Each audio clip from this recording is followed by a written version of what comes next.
بسم اللہ الرحمن الرحیم۔ شروع کرتا ہوں اللہ کے نام سے جو بے انتہا مہربان نہایت رحم کرنے والے ہیں۔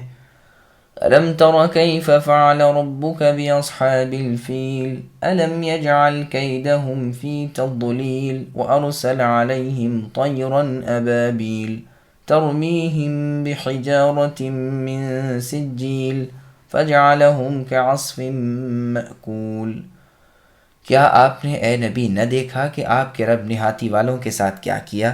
کیا ان کے مکر کو بیکار نہیں کر دیا اور ان پر پرندوں کے جھرمٹ بھیج دیے جو انہیں مٹی اور پتھر کی کنکریاں مار رہے تھے، بس انہیں کھائے ہوئے بھوسے کی طرح کر دیا۔ سامعین، اب آیتوں کی تفسیر سماعت کیجیے۔ ابرہہ کا واقعہ۔ اللہ رب العزت نے قریش مکہ کے مشرکین و کفار پر جو اپنی خاص نعمت انعام فرمائی تھی اس کا ذکر کر رہے ہیں کہ جس لشکر نے ہاتھیوں کو ساتھ لے کر کعبے کو ڈھانے کے لیے چڑھائی کی تھی، اللہ تعالیٰ نے اس سے پہلے کہ وہ کعبے کے وجود کو مٹائیں ان کا نام و نشان مٹا دیا، ان کی تمام فریب کاریاں، ان کی تمام قوتیں سلب کر لیں، برباد و غارت کر دیا۔ یہ لوگ مذہباً نصرانی تھے لیکن دین مسیح کو مسخ کر دیا تھا، قریب قریب بت پرست ہو گئے تھے۔ انہیں اس طرح نامراد کرنا یہ گویا پیش خیمہ تھا رسول اللہ صلی اللہ علیہ وسلم کی بعثت کا، اور اطلاع تھی آپ کی آمد کی۔ رسول اللہ صلی اللہ علیہ وسلم اسی سال تولد ہوئے۔ اکثر تاریخ دان حضرات کا یہی قول ہے، تو گویا رب عالم فرما رہے ہیں کہ اے قریشیو، حبشہ کے اس لشکر پر تمہیں فتح تمہاری بھلائی کی وجہ سے نہیں دی گئی تھی، بلکہ اس میں ہمارے گھر کا بچاؤ تھا جسے ہم شرف، بزرگی، عظمت و عزت میں اپنے آخر الزماں پیغمبر محمد مصطفیٰ صلی اللہ علیہ وسلم کی نبوت سے بڑھانے والے تھے۔ غرض اصحاب فیل کا مختصر واقعہ تو یہ ہے جو بیان ہوا، اور مطول واقعہ اصحاب الاخدود سورہ بروج کے بیان میں گزر چکا ہے کہ قبیلہ حمیر کا آخری بادشاہ ذو نواز جو مشرک تھا، جس نے اپنے زمانے کے مسلمانوں کو کھائیوں میں قتل کیا تھا، جو سچے نصرانی تھے یعنی دین توحید پر تھے، اور تعداد میں تقریباً 20,000 تھے، سارے کے سارے ہی شہید کر دیے گئے تھے۔ صرف دوس ذو ثعلبان ایک بچ گیا تھا جو ملک شام جا پہنچا اور قیصر روم سے فریاد رسی چاہی۔ یہ بادشاہ نصرانی مذہب پر تھا۔ اس نے حبشہ کے بادشاہ نجاشی کو لکھا کہ اس کے ساتھ اپنی پوری فوج کر دو، اس لیے کہ یہاں سے دشمن کا ملک قریب تھا۔ اس بادشاہ نے اریات اور ابو اکسوم ابرہہ بن صباح کو امیر لشکر بنا کر بہت بڑا لشکر دے کر دونوں کو اس کی سرکوبی کے لیے روانہ کیا۔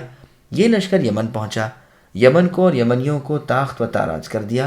ذو نواز بھاگ کھڑا ہوا اور دریا میں ڈوب کر مر گیا، اور ان لوگوں کی سلطنت کا خاتمہ ہو گیا اور سارے یمن پر شاہ حبشہ کا قبضہ ہو گیا، اور یہ دونوں سردار یہاں رہنے سہنے لگے۔ لیکن کچھ تھوڑی ہی مدت کے بعد ان میں ناچاقی ہو گئی۔ آخر نوبت یہاں تک پہنچی کہ دونوں نے آمنے سامنے صفیں باندھ لیں اور لڑنے کے لیے نکل آئے۔ عام حملہ ہو، اس سے بیشتر ان دونوں سرداروں نے آپس میں کہا کہ فوجوں کو لڑانے اور لوگوں کو قتل کرانے کی کیا ضرورت، آؤ ہم تم دونوں میدان میں نکلیں اور ایک دوسرے سے لڑ کر فیصلہ کر لیں، جو زندہ بچ جائے ملک و فوج اسی کی۔ چنانچہ یہ بات طے ہو گئی اور دونوں میدان میں نکل آئے۔ اریات نے ابرہہ پر حملہ کیا اور تلوار کے ایک ہی وارے سے چہرہ خونہ خون کر دیا، ناک، ہونٹ اور منہ کٹ گیا۔ ابرہہ کے غلام عتودہ یا عتوہ نے اس موقع پر اریات پر ایک بے پناہ حملہ کیا اور اسے قتل کر دیا۔ ابرہہ زخمی ہو کر میدان سے زندہ واپس گیا، علاج معالجے سے زخم اچھے ہو گئے اور یمن کا یہ مستقل بادشاہ بن بیٹھا۔ نجاشی شاہ حبشہ کو جب یہ واقعہ معلوم ہوا تو وہ سخت غصہ ہوا اور ایک خط ابرہہ کو لکھا، اسے بڑی لعنت ملامت کی اور کہا کہ رب کی قسم، میں تیرے شہروں کو پامال کروں گا اور تیری چوٹی کاٹ لاؤں گا۔ ابرہہ نے اس کا جواب نہایت عاجزی سے لکھا اور قاصد کو بہت سارے ہدیے دیے اور ایک تھیلی میں یمن کی مٹی بھر دی اور اپنی پیشانی کے بال کاٹ کر اس میں رکھ دیے، اور اپنے خط میں اپنے قصوروں کی معافی طلب کی اور لکھا کہ یہ یمن کی مٹی حاضر ہے اور میری چوٹی کے بال بھی، آپ اپنی قسم پوری کیجیے اور ناراضی معاف فرمائیے۔ اس سے شاہ حبشہ خوش ہو گیا اور یہاں کی سرداری اسی کے نام کر دی۔ اب ابرہہ نے نجاشی کو لکھا کہ میں یہاں یمن میں آپ کے لیے ایک ایسا گرجا یعنی چرچ تعمیر کر رہا ہوں کہ اب تک دنیا میں ایسا نہ بنا ہو۔ اس گرجا گھر کا بنانا شروع کیا، بڑے اہتمام اور کر و فر سے بہت اونچا، بہت مضبوط، بے حد خوبصورت اور منقش و مزین گرجا بنایا۔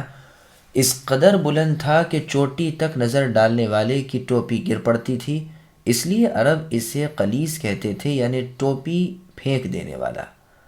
اب ابرہہ اشرم کو یہ سوجی کہ لوگ بجائے کعبۃ اللہ کے حج کے اس کا حج کریں، اپنی ساری مملکت میں اس کی منادی کرا دی۔ عدنانیہ اور قحطانیہ عرب کو یہ بہت برا لگا، ادھر سے قریش بھی بھڑک اٹھے۔ تھوڑے دن میں کوئی شخص رات کے وقت اس کے اندر گھس گیا اور وہاں پاخانہ کر کے چلا آیا۔ چوکیداروں نے جب یہ دیکھا تو بادشاہ کو خبر پہنچائی اور کہا کہ یہ کام قریشیوں کا ہے، چونکہ آپ نے ان کا کعبہ روک دیا ہے، لہٰذا انہوں نے جوش اور غضب میں آ کر یہ حرکت کی ہے۔ ابرہہ نے اسی وقت قسم کھا لی کہ میں مکہ پہنچوں گا اور بیت اللہ کی اینٹ سے اینٹ بجا دوں گا۔ ایک روایت میں یوں بھی ہے کہ چند من چلے نوجوان قریشیوں نے اس گرجا میں آگ لگا دی تھی اور اس وقت ہوا بھی بہت تیز تھی، سارا گرجا جل گیا اور منہ کے بل زمین پر گر گیا۔ اس پر ابرہہ نے بہت بڑا لشکر ساتھ لے کر مکے پر چڑھائی کی تاکہ کوئی روک نہ سکے، اور اپنے ساتھ ایک بڑا اونچا اور موٹا ہاتھی لیا جسے محمود کہا جاتا تھا۔ اس جیسا ہاتھی اور کوئی نہ تھا۔ شاہ حبشہ نے یہ ہاتھی اس کے پاس اسی غرض سے بھیجا تھا۔ 8 یا 12 ہاتھی اور بھی ساتھ تھے۔ یہ کعبے کے ڈھانے کی نیت سے چلا، یہ سوچ کر کہ کعبے کی دیواروں میں مضبوط زنجیریں ڈال دوں گا اور ہاتھیوں کی گردنوں میں ان زنجیروں کو باندھ دوں گا۔ ہاتھی ایک ہی جھٹکے میں چاروں دیواریں بیت اللہ کی جڑ سے گرا دیں گے۔ جب اہل عرب کو یہ خبریں معلوم ہوئی تو ان پر بڑا بھاری اثر پڑا اور انہوں نے مصمم ارادہ کر لیا کہ خواہ کچھ ہی ہو ہم ضرور اس کا مقابلہ کریں گے اور اسے اس کی اس بد کرداری سے روکیں گے۔ ایک یمنی شریف سردار جو وہاں کے بادشاہوں کی اولاد میں سے تھا، جسے ذو نفر کہا جاتا تھا، یہ کھڑا ہو گیا، اپنی قوم کو اور کل آس پاس کے عرب کو جمع کیا اور اس بدنیت بادشاہ ابرہہ سے مقابلہ کیا۔ لیکن اللہ تعالیٰ کو تو کچھ اور ہی منظور تھا۔ عربوں کو شکست ہوئی اور ذو نفراس خبیث کے ہاتھ قید ہو گیا۔ اس نے اسے بھی ساتھ لیا اور مکہ شریف کی طرف بڑھا۔ خثعم قبیلے کی زمین پر جب یہ پہنچا تو یہاں نفیل ابن حبیب خثعمی نے اپنے لشکروں سے اس کا مقابلہ کیا، لیکن ابرہہ نے انہیں بھی مغلوب کر لیا اور نفیل بھی قید ہو گیا۔ پہلے تو اس ظالم نے اسے قتل کرنا چاہا، لیکن پھر قتل نہ کیا اور قید کر کے ساتھ لے لیا تاکہ راستہ بتائے۔ جب طائف کے قریب پہنچا تو قبیلہ ثقیف نے اس سے صلح کر لی کہ ایسا نہ ہو ان کے بت خانوں کو، جس میں لات نامی بت تھا، یہ توڑ دے۔ اس نے بھی ان کی بڑی آؤ بھگت کی۔ انہوں نے ابو رغال کو اس کے ساتھ کر دیا کہ یہ تمہیں وہاں کا راستہ بتائیں گے۔ ابرہہ جب مکے کے بالکل قریب مغمس کے پہنچا تو اس نے یہاں پڑاؤ کیا۔ اس کے لشکر نے آس پاس مکے والوں کے جو جانور اونٹ وغیرہ چر چگ رہے تھے سب کو اپنے قبضے میں کیا۔ ان جانوروں میں 200 اونٹ تو صرف عبد المطلب کے تھے۔ اسود ابن مقصود جو اس کے لشکر کے ہر اول کا سردار تھا، اس نے ابرہہ کے حکم سے ان جانوروں کو لوٹا تھا جس پر عرب شاعروں نے اس کی حجوں میں اشعار تصنیف کیے ہوئے ہیں، جو سیرت ابن اسحاق میں موجود ہیں۔ اب ابرہہ نے اپنا قاصد حناطہ حمیری مکے والوں کے پاس بھیجا کہ مکے کے سب سے بڑے سردار کو میرے پاس لاؤ اور یہ بھی اعلان کر دو کہ میں مکے والوں سے لڑنے کو نہیں آیا، میرا ارادہ صرف بیت اللہ کو گرانے کا ہے۔ ہاں اگر مکے والے اس کو بچانے کے در پہ ہوئے تو لا محالہ مجھے ان سے لڑائی کرنی پڑے گی۔ حناطہ حمیری جب مکے میں آیا اور لوگوں سے ملا جلا تو معلوم ہوا کہ یہاں کا بڑا سردار عبد المطلب ابن ہاشم ہے۔ یہ عبد المطلب سے ملا اور شاہی پیغام پہنچایا، جس کے جواب میں عبد المطلب نے کہا، واللہ نہ ہمارا ارادہ اس سے لڑنے کا ہے، نہ ہم میں اتنی طاقت ہے، یہ اللہ کا حرمت والا گھر ہے، اللہ کے خلیل ابراہیم علیہ السلام کی زندہ یادگار ہے، اللہ اگر چاہیں گے تو اپنے گھر کی آپ خود حفاظت کریں گے، ورنہ ہم میں تو ہمت و قوت نہیں۔ حناطہ نے کہا، اچھا تو آپ میرے ساتھ بادشاہ تک چلیے۔ عبد المطلب ساتھ ہو لیے۔ بادشاہ نے جب انہیں دیکھا تو ہیبت میں آ گیا۔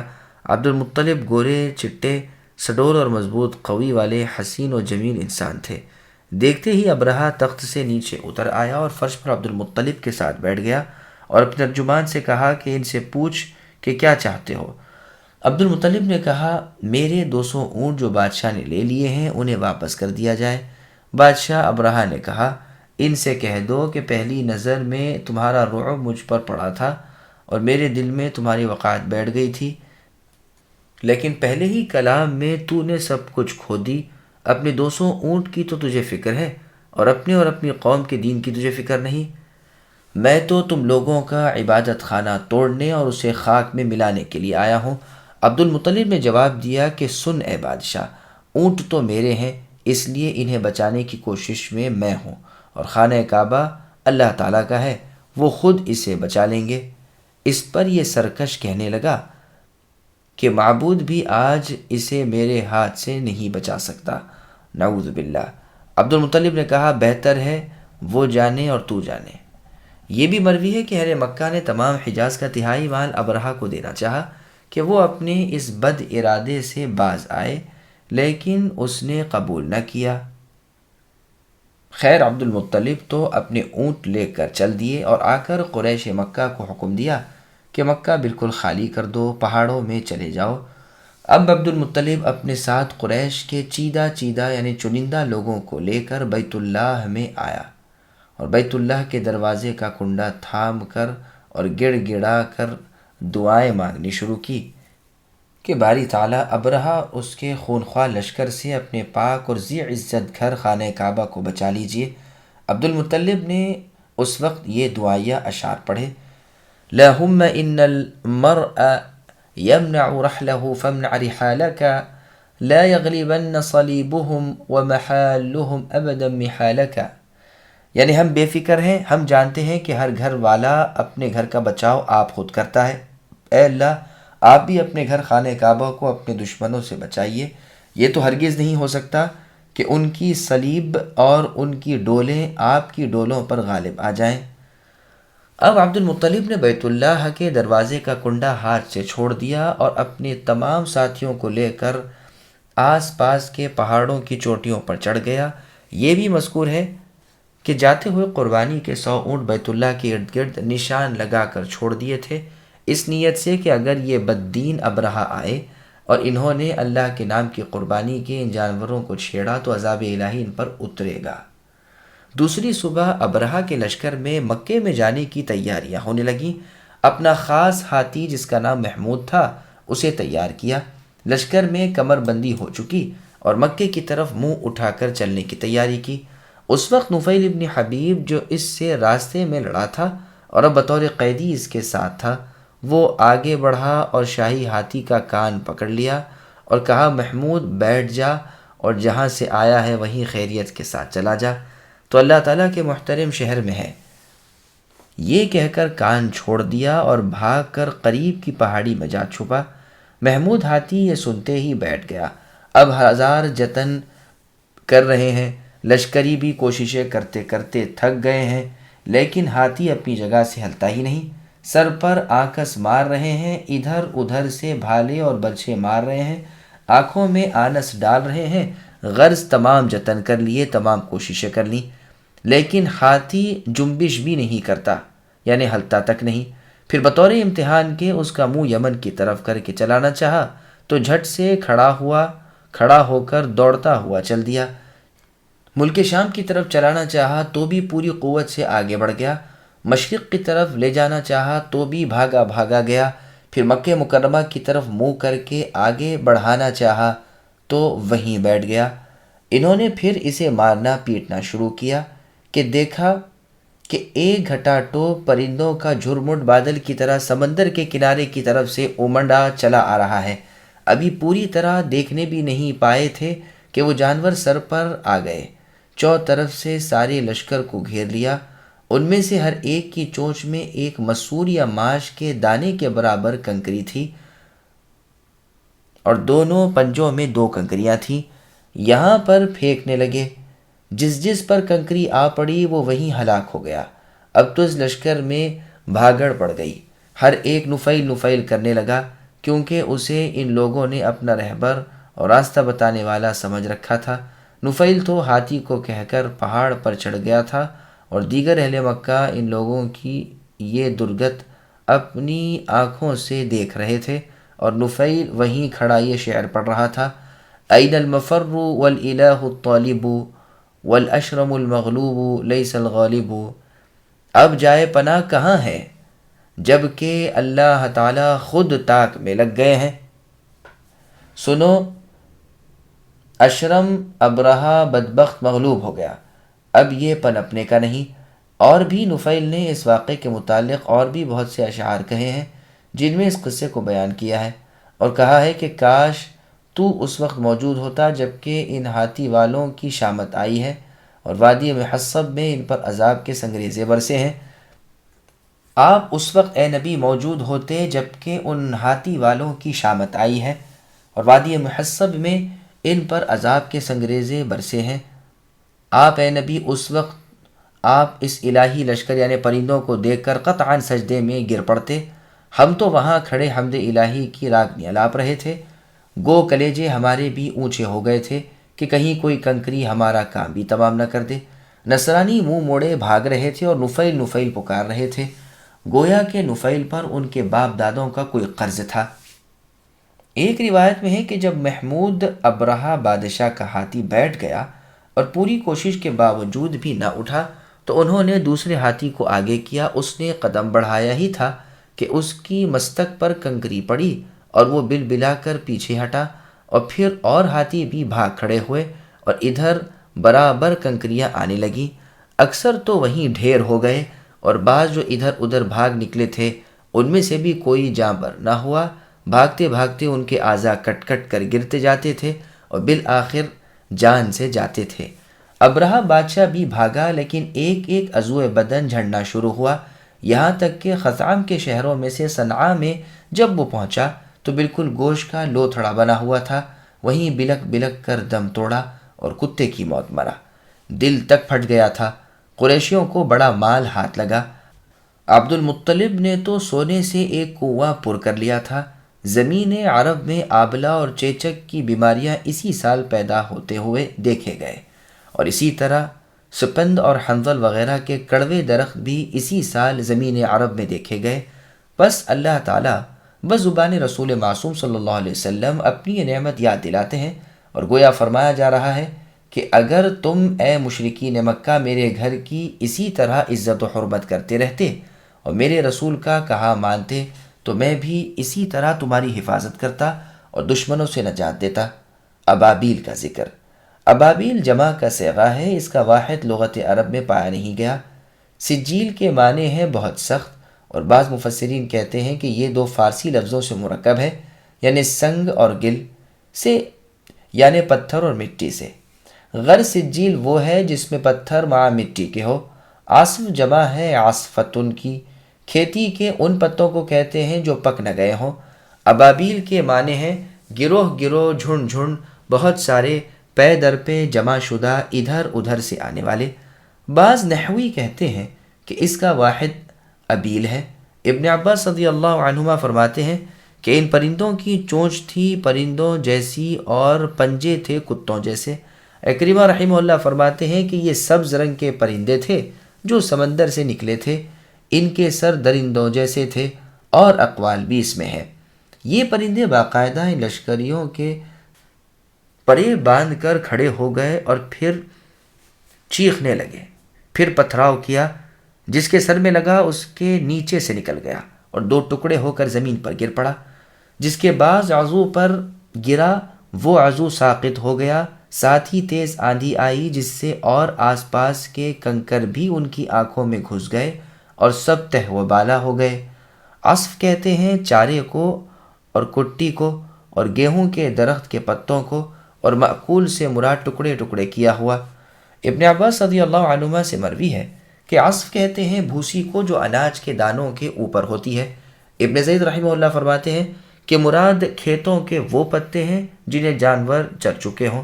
مطلب یہ ہے کہ اللہ تعالیٰ نے ان کا تہس نہس کر دیا اور عام خاص کو ہلاک کر دیا. ان کی ساری تدبیریں پٹ پڑ گئیں، کوئی بھلائی انہیں نصیب نہ ہوئی. ایسا بھی کوئی ان میں صحیح سالم نہ رہا کہ ان کی خبر پہنچائے. جو بھی بچا وہ زخمی ہوا اور اس زخم سے پھر جانبر نہ ہو سکا۔ خود بادشاہ ابرہہ بھی گو وہ ایک گوشت کے لوتھڑے کی طرح ہو گیا تھا۔ چونتوں صنعاء شہر میں پہنچا، لیکن وہاں جاتے ہی اس کا کلیجہ پھٹ گیا اور واقعہ بیان کر ہی چکا تھا جو مر گیا۔ اس کے بعد اس کا لڑکا یکسوم یمن کا بادشاہ بنا۔ پھر اس کے دوسرے بھائی مسروق ابن ابرہہ کو سلطنت ملی۔ اب سیف ابن ذو یزن حمیری کسریٰ کے دربار میں پہنچا اور اس سے مدد طلب کی تاکہ وہ اہل حبشہ سے لڑے اور یمن ان سے خالی کرائے۔ کسریٰ نے اس کے ساتھ ایک لشکر جرار کر دیا۔ اس لشکر نے اہل حبشہ کو شکست دی اور ابرہہ کے خاندان کے ہاتھ سے سلطنت نکل گئی اور پھر قبیلے حمیر یہاں کا بادشاہ بن گیا۔ عربوں نے اس پر بڑی خوشی منائی اور چار طرف سے مبارکبادیاں موصول ہوئیں۔ عائشہ رضی اللہ عنہ کا بیان ہے کہ ابرہہ کے لشکر کے فیلبان اور چرکٹے کو میں نے مکے میں دیکھا، دونوں اندھے ہو گئے تھے، چل پھر نہیں سکتے تھے اور بھیک مانگا کرتے تھے۔ اسماء بنت ابی بکر رضی اللہ عنہما فرماتی ہیں کہ اساف اور نائلہ بتوں کے پاس یہ بیٹھے رہتے تھے جہاں مشرکین اپنی قربانیاں کرتے تھے اور لوگوں سے بھیک مانگتے پھرتے تھے۔